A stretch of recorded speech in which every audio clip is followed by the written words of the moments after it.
इस एक्ट्रेस की पहली ही फिल्म सिल्वर जुबली हिट रही थी और वो रातों रात स्टार बन गई थी।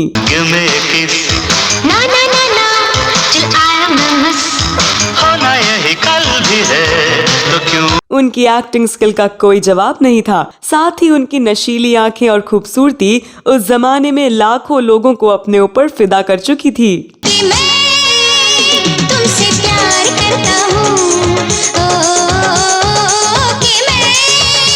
लेकिन उन्हें एक अभिनेता, सिनेमाटोग्राफर और डायरेक्टर से प्यार हो गया और ऐसा भी कहा जाता है कि उन दोनों की लव स्टोरी किसी फेरी टेल से कम नहीं थी।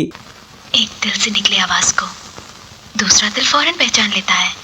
फिर उन्होंने उससे शादी कर ली। उन दोनों को फिल्मी दुनिया का लकी कपल कहा जाता था। जाने जिगर, जाने वफा, जाने जहां। हालांकि उनका ये खूबसूरत सा रिश्ता कुछ दिनों तक ही चला। कुछ समय बाद ही दोनों के बीच तनाव शुरू हो गया और फिर दोनों ने तलाक ले लिया।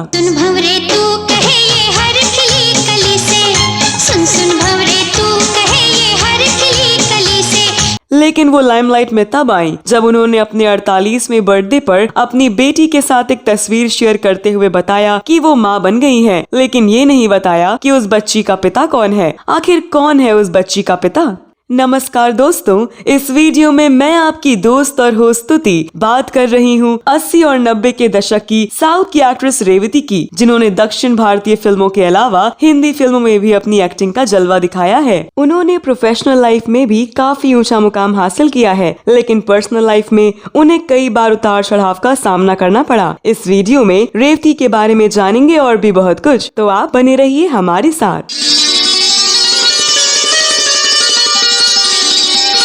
दोस्तों, 8 जुलाई 1966 को कोच्चि में जन्मी रेवती का असली नाम है आशा केल्लुनी नायर। स्कूल के दिनों में उनका फिल्मी दुनिया में आने का कोई प्लान नहीं था, लेकिन पढ़ाई के समय ही उन्होंने एक फैशन शो में हिस्सा लिया और इस फैशन शो के बाद उनकी दुनिया ही बदल गई। उनकी तस्वीर को एक मशहूर तमिल मैगजीन के कवर के लिए चुना गया। उनकी इस तस्वीर को तमिल निर्देशक भारती राज ने भी देखा और वो रेवती की खूबसूरती से इतना प्रभावित हुए कि उन्हें अपनी फिल्म मन वानाई के लिए साइन कर लिया।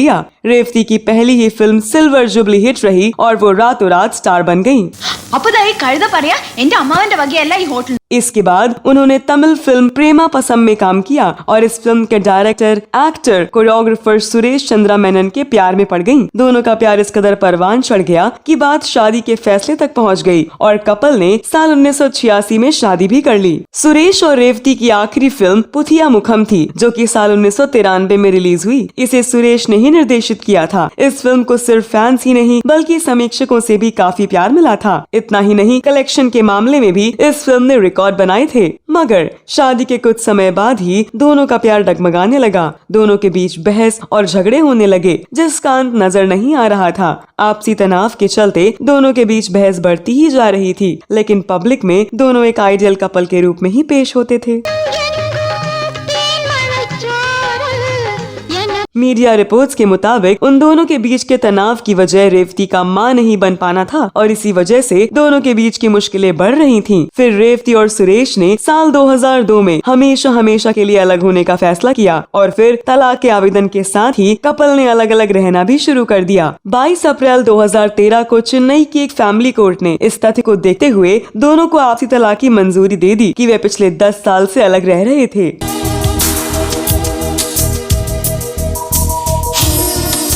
रेवती और सुरेश चंद्र मेनन ने तलाक के बाद फिल्मी दुनिया से एक लंबा ब्रेक ले लिया। दोनों ही लाइमलाइट से पूरी तरह से दूर हो गए, लेकिन तलाक के बाद भी दोनों अच्छे दोस्त बने रहे। इसके बाद रेवती लाइमलाइट में तब आई जब उन्होंने अपने 48वें बर्थडे पर अपनी बेटी के साथ एक तस्वीर शेयर करते हुए बताया कि वो माँ बन गई हैं। उनका ये पोस्ट हैरान कर देने वाला था। उन्होंने बताया कि उन्होंने IVF के जरिए बेटी को जन्म दिया है क्योंकि उनका सपना था कि वो माँ बने और उन्होंने अपना यह सपना पूरा किया। हालांकि रेवती ने जब अपनी बेटी के जन्म के बारे में अपने फैंस को बताया तो कईयों ने उन्हें बधाई दी, तो कुछ लोगों ने उन पर सवाल भी खड़े किए। लेकिन इस पोस्ट के 5 साल बाद रेवती ने मीडिया के सामने आकर अपनी बेटी के बारे में बात करते हुए कहा कि वो उनकी जैविक संतान है। रेवती के फिल्मी करियर की बात करें तो उन्होंने अपनी दमदार एक्टिंग और धमाकेदार डांस के दम पर 80 और 90 के दशक में फिल्मी दुनिया पर राज किया। उन्होंने मलयालम, तमिल, तेलुगु और कन्नड़ फिल्मों में अपनी गहरी छाप छोड़ी है।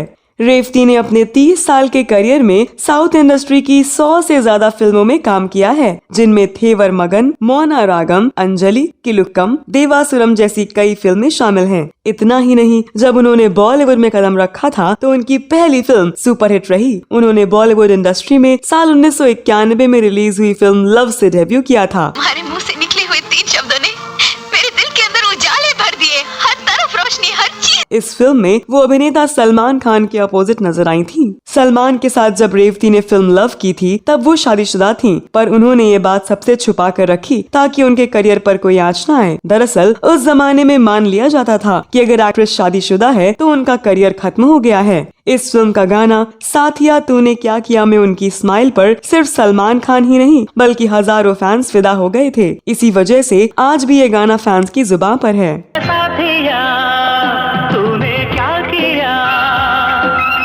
इसके अलावा उन्होंने छप्पन, निशब्द, दोस्तेत, मार्गरीटा विद अ स्ट्रॉ जैसी कई फिल्मों में महत्वपूर्ण भूमिकाएं निभाई। इतना ही नहीं, वो कई सीरियल्स और फीचर्स में भी अपनी एक्टिंग से फैंस को हैरान कर चुकी हैं। रेवती 80 और 90 के दशक की एकमात्र साउथ एक्ट्रेस थी जिन्होंने तमिल, तेलुगु और मलयालम में film fair best actress award जीता है। उन्होंने राष्ट्रीय पुरस्कार, तमिलनाडु राज्य फिल्म पुरस्कार और कई अन्य पुरस्कारों को अपने नाम किया है।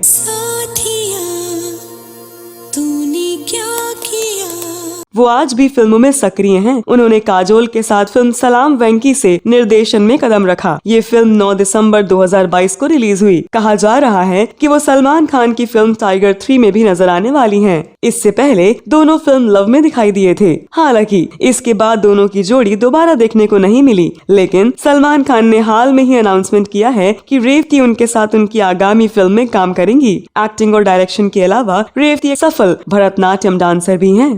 तो दोस्तों, आप रेवती के बारे में क्या कहना चाहते हैं? आपके पास रेवती से जुड़ी कोई और जानकारी हो तो अवश्य साझा करें। यह वीडियो कैसा लगा कमेंट बॉक्स में जरूर बताएं। अगले वीडियो में मैं फिर फिल्मों, गीतों और फिल्मी हस्तियों से जुड़ी जानी अनजानी जानकारियाँ लेकर हाजिर हो जाऊंगी। तब तक के लिए नमस्कार।